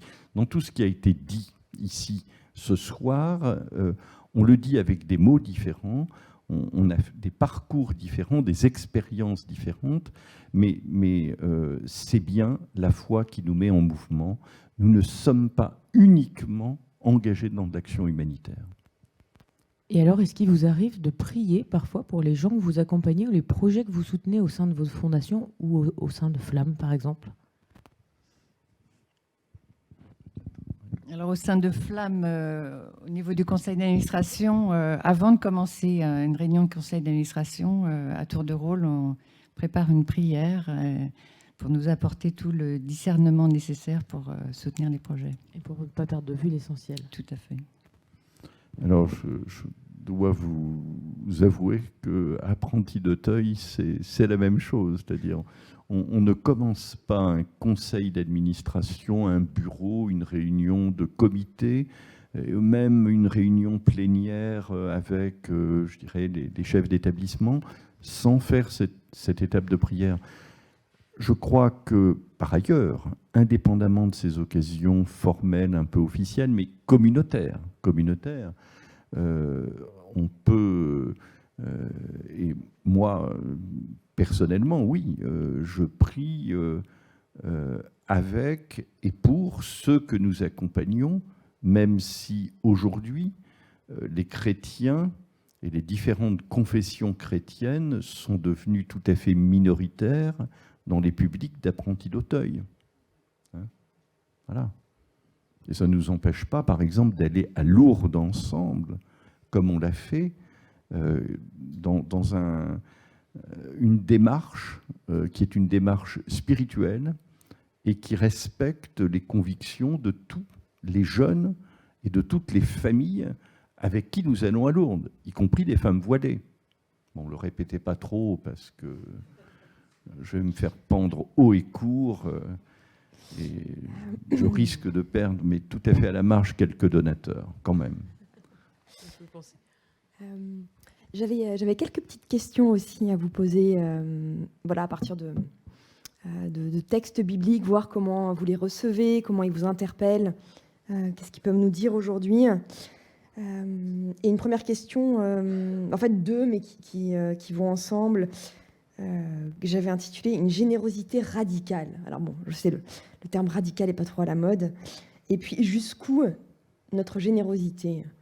Voilà, pour vous donner un peu de matière, vous connaissez ce texte de l'entretien de Jésus avec un jeune homme riche, où Jésus appelle ni plus ni moins cet homme en quête d'éternité à vendre tous ses biens, à les donner aux pauvres et à le suivre, Matthieu 19. Et alors voilà, des fois j'ai l'impression qu'avec ce genre de texte, on a tôt fait d'essayer de les arrondir un peu, d'en minimiser un peu la portée, pour les rendre plus acceptables, raisonnables. Ok, mais cet appel, c'était vraiment spécifique à ce jeune homme riche-là. C'est pas un appel général et normatif, universalisable. Et c'est pas faux. Et en même temps, voilà, est-ce qu'on se laisse interpeller par la radicalité de l'engagement que nous invite à avoir le Christ ?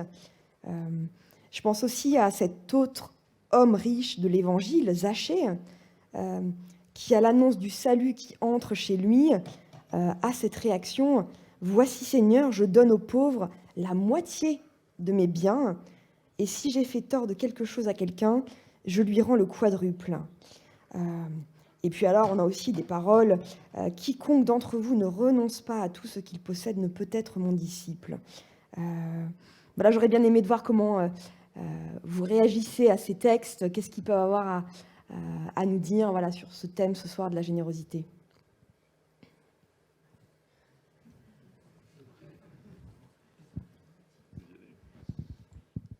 Ils nous interpellent très profondément, ils nous remettent en cause, ils nous disent qu'on n'en fait jamais assez.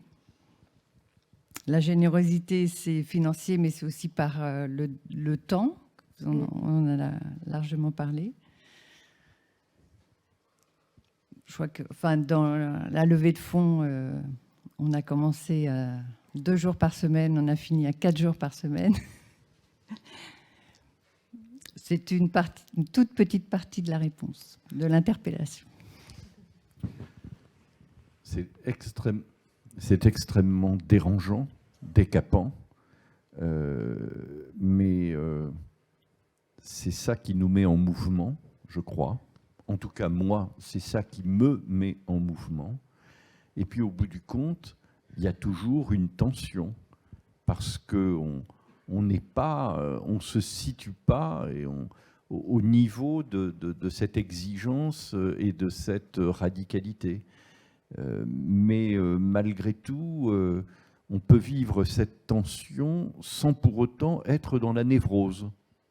Donc, j'en tire, je vais vous dire, de la joie et de l'espérance en dépit de tout.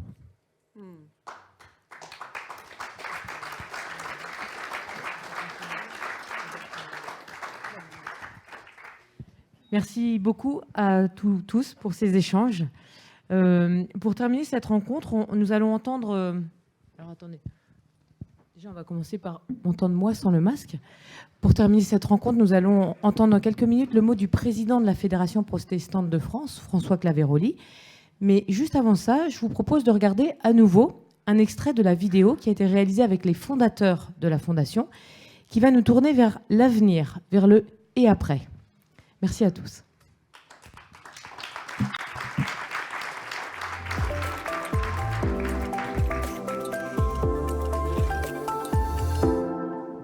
En 20 ans, on a beaucoup appris.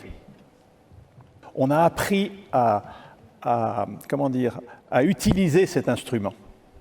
Et les 2 exemples qu'on vient de dire, le centre Martin Luther King, le projet Carousel à Montpellier, c'est vraiment la démonstration qu'on a appris un certain nombre de choses. Maintenant, il faut aller quand même plus loin. Quand vous regardez le rapport de la Fondation annuel, vous voyez toutes sortes de projets qui ont été portés, des petits, des gros, des moyens, etc. J'ai le sentiment que le protestantisme, du moins dans ses œuvres, n'a pas encore compris tout ce qu'il pourrait tirer de cette fondation, le soutien qu'il pourrait y trouver. Et l'espérance, ou plutôt l'enthousiasme qu'il pourrait avoir vers de nouveaux projets. Or, il me semble essentiel que le protestantisme français soit beaucoup plus présent dans la société qu'il ne l'est à l'heure actuelle, dans toutes sortes de domaines. L'économie sociale et solidaire, c'est quelque chose d'absolument fondamental. Il est nécessaire que, hier à la télévision, j'entendais rappeler quand même qu'il y a 9 millions de pauvres au sens matériel du terme dans notre société.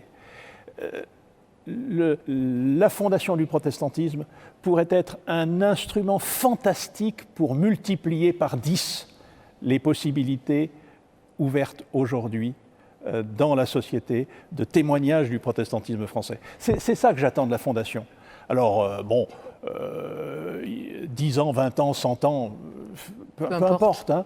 Ce qui importe, c'est que ce dynamisme soit reçu par le protestantisme français.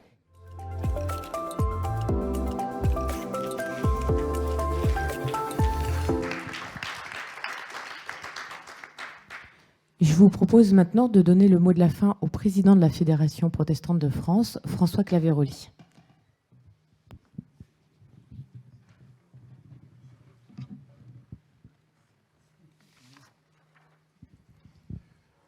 Voilà, chers amis, il me revient la drôle de tâche de donner un envoi. Alors j'ai regardé ce que voulait dire un envoi dans le dictionnaire, mais j'avoue que je ne vais pas faire exactement ce qui est écrit dans le dictionnaire, parce que je vais d'abord commencer par vous dire, comment dire, la densité des propos qui viennent d'être échangés en direct ou par vidéo m'ont un peu troublé, m'ont enrichi et m'ont encouragé moi-même par rapport à tout le travail que les uns et les autres font ici et par rapport à toute la mission et la vocation de la Fondation du protestantisme. Alors, mes premiers mots seront des mots de gratitude et de reconnaissance, mais vraiment venus du fond du cœur.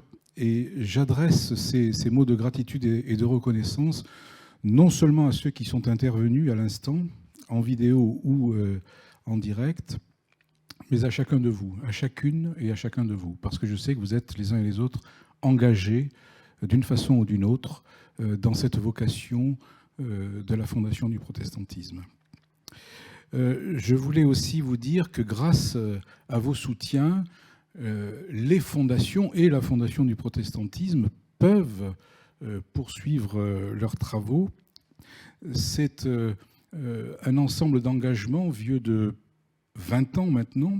Alors à 20 ans, on est jeune, mais vous aurez compris qu'on est jeune et en même temps compétent, légitime et appelé à tracer la route pour l'avenir. Et à plusieurs reprises, vous avez entendu ce mot d'innovation venir, inventer des nouvelles formules d'engagement, trouver des ressources pour être sur des créneaux sur lesquels personne n'agit, notamment contre l'exclusion, la pauvreté, le manque d'éducation, l'isolement, l'accueil. Et cette idée-là qui a été relevée à plusieurs reprises, cette idée qui apparaît aussi dans l'enquête qui a été présentée par M. Dargent, nous montre comment l'une des spécificités qui seraient les nôtres, en plus de celles que vous avez tous retenues avec gourmandise, j'imagine, tout à l'heure, cette spécificité-là, je crois, doit nous tenir en alerte et en haleine pour avancer encore.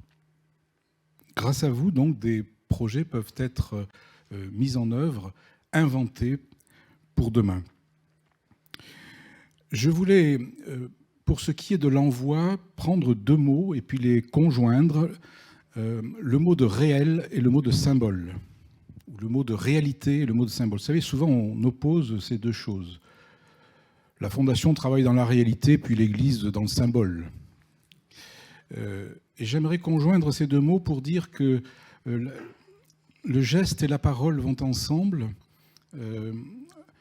Voilà, la prédication et le sacrement, le sens que vous donnez aux actions que vous menez, et en même temps l'enracinement dans le réel de l'administration, de la gestion, on l'a évoqué, du rapport aux autorités, aux collectivités territoriales dans lesquelles vous êtes engagés,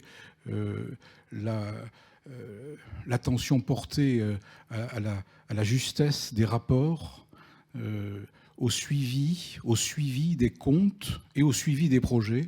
Bref, le réel et le symbole vont ensemble dans l'action de la Fondation du protestantisme et dans vos actions. Et si je prends ces deux mots de réalité et de symbole et que je les joins ensemble, c'est pour vous dire, et ce sera le sens de mon envoi, que sur ce sujet-là, vous êtes attendus dans la société. Sur ce sujet-là, vous êtes attendus parce que les uns et les autres savent ce que vous faites et l'attendent encore plus. Cette société, comme l'a dit M. Sauvé, comme l'a rappelé Jean-Arnold de Clermont à l'instant, est en souffrance à bien des égards. Elle s'archipélise, comme disent les sociologues, elle manque de fond, comme disent d'autres. Elle est menacée aussi d'émiettement et d'éclatement. Et le travail des fondations, le travail de la Fondation du protestantisme, cette institution, c'est-à-dire cette chose qui tient verticalement, qui tient debout, devient un repère à ce moment-là pour un monde qui a besoin précisément de projets qui tiennent la route. J'aimerais terminer avec trois points, si vous le voulez, qui amèneront à l'envoi. Je vous rassure, l'envoi, il y aura un verset biblique, un de plus. Un de plus. Mais comme vous reconnaissez par cœur tous les textes dès les premiers mots, vous n'aurez pas de mal à retenir le dernier. Premièrement, le croire et donner qui est le vôtre apparaît vraiment, à mes yeux, et est apparu tout à fait conscient de ce qu'il fait. Un croire et donner conscient de ce qu'il fait. C'est-à-dire instruit, informé, instruit par la foi, nous l'avons entendu à moult reprises, informé aussi par la loi, pour ne pas faire n'importe quoi. Ce croire et donner s'inscrit dans la réalité de ce monde. Il est conscient des priorités, et Dieu sait si les priorités qu'il faut choisir sont difficiles à choisir, parce que tout est prioritaire, vous le savez bien. Et donc il faut renoncer et favoriser. Un croire et donner, autrement dit, une générosité libre et responsable et solidaire. S'il fallait définir le mot de protestant en termes laïques, je dirais libre, responsable et solidaire. Deuxièmement, le croire et donner que j'ai entendu cet après-midi, cette générosité, passe au crible de la critique tout ce qui doit l'être. Nous n'avons pas eu le temps d'aller trop loin dans la discussion, mais Christelle a failli lancer des discussions dont les conséquences pouvaient nous mener vers des réflexions critiques sur la société d'aujourd'hui. Et je crois qu'elle a bien fait de s'arrêter, mais je crois que les interlocuteurs étaient prêts à y aller. Un croire et donner, donc, qui passe au crible de la critique tout ce qui doit l'être, l'amateurisme, la précipitation, le manque de rigueur, la bonne intention qui n'est pas suivie des faits, l'absence de concertation et de vision, mais aussi le découragement. Toutes les raisons qui font que nous ne nous engagerions pas, toutes les raisons qui font que nous n'allons pas donner finalement, toutes les raisons qui font que nous n'allons aller ni à l'Église, ni à la Fondation. Passer au crible donc de ce que nous vivons et le placer sous le regard bienveillant de Dieu. Et puis troisièmement, après la conscience du réel, après l'esprit critique, l'engagement confessionnel. Alors ici, les choses se compliquent un peu. Vous avez entendu des discours aux couleurs spirituelles variées, et c'est heureux. Et nous savons combien il est important que ce partage écuménique ait lieu sur ces questions-là, parce que précisément, nous nous retrouvons les uns et les autres, cela a été dit, que nous soyons catholiques ou protestants ou autres. Pour ce qui est des protestants, nous savons combien la discrétion et parfois même la réserve qualifient nos façons d'être. C'est du moins comme ça qu'on est souvent décrit dans la presse. Alors on ne dit rien, on accepte. Oui, nous sommes discrets, nous sommes sur la réserve. En réalité, nous ne sommes pas vraiment satisfaits de cette définition, avouez-le. Et je crois que le travail de la Fondation depuis 20 ans, et aujourd'hui en est, je crois, l'un des signes, aboutit d'une façon ou d'une autre à une publicité de cette action, aboutit d'une façon ou d'une autre à une reconnaissance publique. Et ce n'est pas par hasard que l'on parle de reconnaissance d'utilité publique. Alors au diable, s'il existe la discrétion protestante, lorsqu'on est d'une fondation reconnue d'utilité publique. Nous avons donc une responsabilité à assumer pleinement, tranquillement, sans complexe, là où nous sommes placés les uns et les autres. Oui, je le disais tout à l'heure, bien des personnes dans bien des lieux attendent notre action, attendent votre action, ici et au loin, puisque l'action des fondations n'est pas simplement nationale, elle est aussi internationale. Alors prenons sérieusement notre part dans cet immense archipel d'humanité qui a tant besoin de liens, qui a soif de paix et de justice, qui a soif de sollicitude et qui manque tant d'unité. Essayons de fonder des projets qui tiennent longtemps. Essayons, comme Jean-Arnaud de Clermont, Jean-Daniel Roch et Pierre Jox nous l'ont dit, de grandir encore. Eux ont fait en sorte que nous naissions, d'une certaine façon. À nous de grandir encore dans un esprit qui nous tient ensemble et nous met au service de bien d'autres que nous, au cœur du monde. Faisons cela en toute confiance, car notre fondation elle-même est fondée, en quelque sorte, sur la certitude qu'en Christ, tout cela n'est pas vain, au moment où certains pourraient encore en douter. Et c'est pourquoi, vous voyez, j'arrive à la fin quand même. Oui, parce que les pasteurs commencent, mais ils savent aussi finir, parfois, heureusement. C'est pourquoi je vous adresse pour finir ce verset. Alors ce verset d'un texte qui vous est cher et qui a été choisi par la Fédération protestante pour nous et pour tous ceux qui l'écoutent. C'est un verset qui nous parle précisément de paix. Efforcez-vous de conserver l'unité de l'esprit par le lien de la paix. C'est un texte de l'épître de Paul aux Éphésiens. Efforcez-vous de conserver l'unité de l'esprit par le lien de la paix. À vous de commenter. Merci.